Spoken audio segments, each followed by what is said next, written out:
नमस्ते प्रणाम। हम गायक रमन जी यादव, आप लोग का छोटा भाई। तो देखिए आज बहुत खुशी का बात है कि JMS रिकॉर्डिंग किशनपुर बाजार सुपौल जिला में आज मेरा गाना रिकॉर्डिंग हुआ है, जिनका ऑनर है श्रवण, क्या नाम है भैया पूरा? श्रवण प्रेमी, जो देखिए मेरे पीछे है। हाँ, चश्मा लगा के है। तो आज बता दें कि यहाँ पर बहुत सारे गाना रिकॉर्डिंग हुआ है। और ये मेरा राकेश रंजन भाई, इधर राइटर संजय, बाकी बहुत सारे आदमी हैं यहाँ पे आए हुए, देख लीजिए। तो नाम बता दीजिएगा। शेखर सुमन और राम भैया सब है, सभी है। तो देखिए आज हम लोग बहुत मौज मस्ती किया और बहुत सारे गाना रिकॉर्डिंग किए यहाँ पे। आप लोगों को दिखा दें कि यही है स्टूडियो, देख लीजिए एक बार। JMS रिकॉर्डिंग स्टूडियो, जिसका फुल फॉर्म है जय मां शारदे रिकॉर्डिंग स्टूडियो। एक अच्छा स्टूडियो है यहाँ पे, एक बार ज़रूर आइए। जो भी इस स्टूडियो के आसपास से जरूर सिंगर है, एक बार ज़रूर मौका दीजिए भाई को।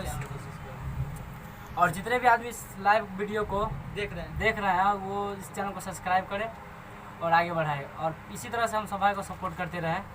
तो जाते जाते आप लोगों को सुना कर जाना चाहता हूँ।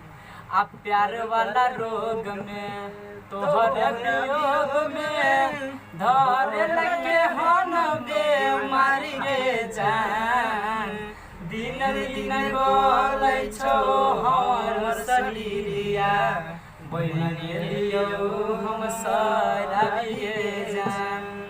इस गाना को इतना प्यार सपोर्ट मिला है कि आज बहुत अच्छा व्यूज आ रहा है, रिस्पॉन्स आ रहा है यूट्यूब पे। जय मिथिला, जय मैथिली, लव यू, जय हो। बाय कर दीजिए एक बार सब। घुमा दो पूरा कैमरा।